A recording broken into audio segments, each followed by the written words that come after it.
My blackberry dumb cake with frozen berries recipe is easy and delicious. Made with just a few ingredients, it's a quick and simple way to make an old-fashioned southern cobbler at any time of the year. Let's go over the ingredients. For a 9 by 13 baking dish, you will need 30 ounces or 6 cups of whole frozen blackberries, 850 grams. And as you can see, they are still frozen. They are not thawed. Also, you'll need one 15.25 ounce box of white cake mix and 2 sticks of butter. I am using unsalted, but you can use salted as well. To these 3 base ingredients, I'm also going to add 3/4 of a cup of white sugar as I measure 160 grams, 4 tablespoons of cornstarch, 40 grams, and optionally, but highly recommended, 2 tablespoons of lemon juice, and if you're using unsalted butter, 1/8 of a teaspoon of salt. I have everything I need, but before I get started, I'm going to take my butter and put it back into the refrigerator to keep it cold. You'll see why in a little bit. As the name of this recipe suggests, the first step is literally just dumping the frozen berries into my 9 by 13 baking dish. As you can see, it's already greased with a little bit of butter. I'm just going to take my fruit, and then once all the berries are in the baking dish, just spread them out evenly as best you can. You want just a nice flat, even layer of blackberries in the bottom of the dish. And actually, since we're going to add some other ingredients, we can hold off on perfecting the bottom layer. So, like I said earlier, some white sugar. I'm adding 3/4 of a cup of white sugar. I know that seems like a lot, but blackberries can be tart and they can be kind of bitter. So I would recommend somewhere between 1/2 a cup of sugar and 3/4 of a cup. Of course, we're going to need some cornstarch, 4 tablespoons. This is just to help make sure that the bottom isn't runny. Just distribute it somewhat evenly. Like I said, we can mix in everything more evenly in a little bit. Now for the optional but highly recommended ingredients, 1/8 of a teaspoon of salt, just to balance out all the flavors, and then 3 tablespoons of lemon juice. This is going to really wake up and brighten the berry flavor and also help to tone down some of the sweetness that might come from the sugar in the cake mix itself. Now I'm just going to take my spoon and toss everything as evenly as I can and then spread it out in a single layer. But like I said, it does not have to be perfect. Honestly, mixing in the cornstarch and sugar might be easier in a separate bowl. So just mix the frozen berries, the sugar, the cornstarch, the salt, and lemon juice together separately and then pour in. But honestly, I think in the spirit of a dump cake, not wanting to dirty another bowl is perfectly fine. Now that the fruit layer is done, it's time to move on to the cake mix. So like I said, here I have my 1 box, and all I'm going to do, I'm just going to shake it over the top like this, moving it back and forth. I'm using a 15.25 ounce box, but if yours is a little bit less, let's say 14.25 or something like that, that's totally fine. And I am using a white cake mix because it has a nice neutral flavor.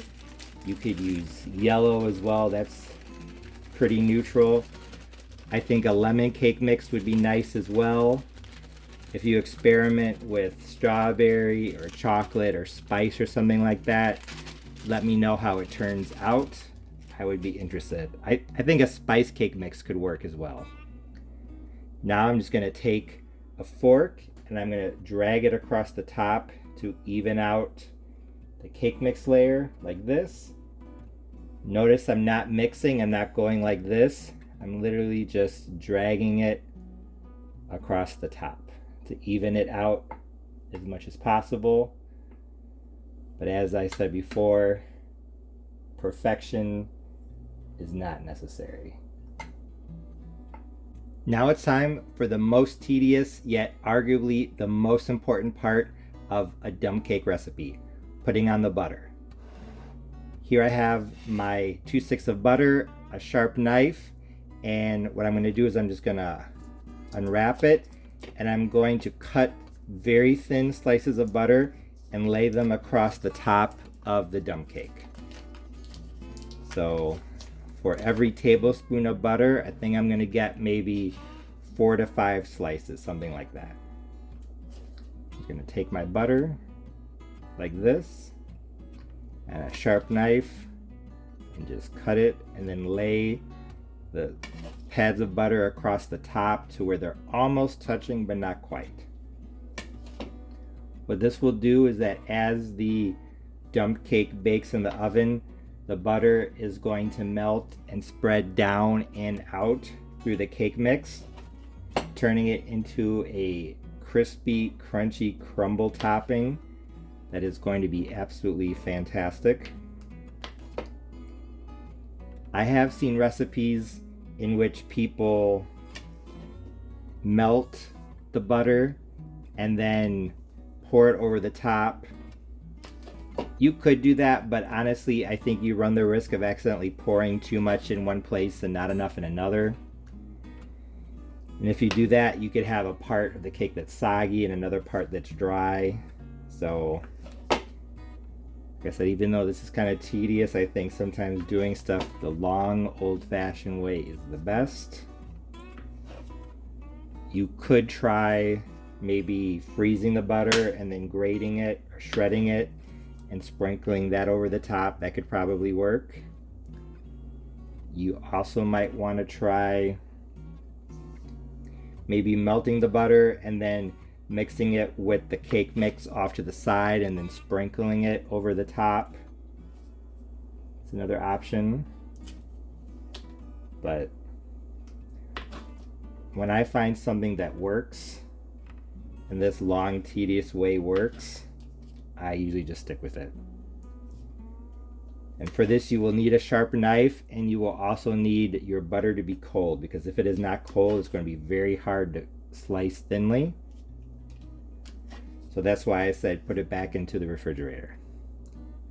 And if you notice, like maybe here, the pads of butter are a little too far apart, just take some thin pieces of butter and fill in as needed. I'm preheating my oven to 350 degrees Fahrenheit, so I'm going to finish doing this and then I'll bring you back. I just finished putting the pads of butter across the top of my dump cake. I used almost all of the 2 sticks except for maybe 2 tablespoons. And like I said earlier, if you feel like the slices of butter are a little too far apart from each other, just take some little bits of butter and stick them wherever you need to.